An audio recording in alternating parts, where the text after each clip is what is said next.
আজকে আমরা পড়ব অংশীদারি কারবার। কষে দেখি 14 এক একটা। আমি ও আমার বন্ধু মালা দুজনে যথাক্রমে 15,000 ও 25,000 মূলধন নিয়ে একটি ব্যবসা শুরু করলাম। 1 বছরে 16,800 টাকা লাভ হলো।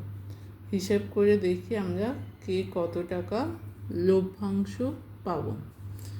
আচ্ছা, প্রথমে কি বার করতে হবে? দুজনে মূলধনের অনুপাত। 15,000 টাকা এবং 25,000 টাকার অনুপাত বার করতে হবে। সেই অনুপাতে 16 যেটা লাভ হয়েছে সেটাকে ভাঙতে হবে।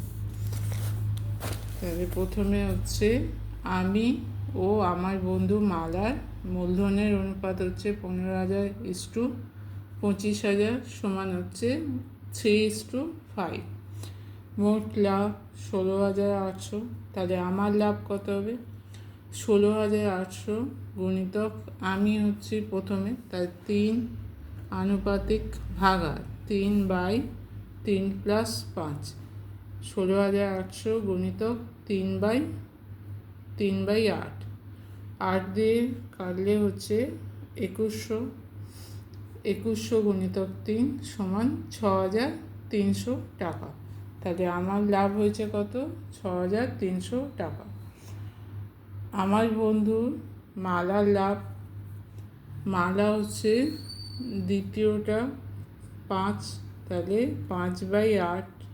এই দুটোকে আনুপাতিক সমষ্টি করে আনুপাতিক ভাগ হার, মানে 5/8 গুণিতক যেটা লাভ হয়েছে 16,800।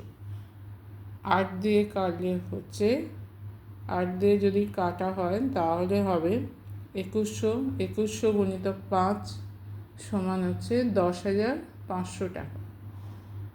তাই আমার বন্ধু মালার লাভ হচ্ছে 10,500 টাকা, আমার লাভ হচ্ছে 6,300 টাকা।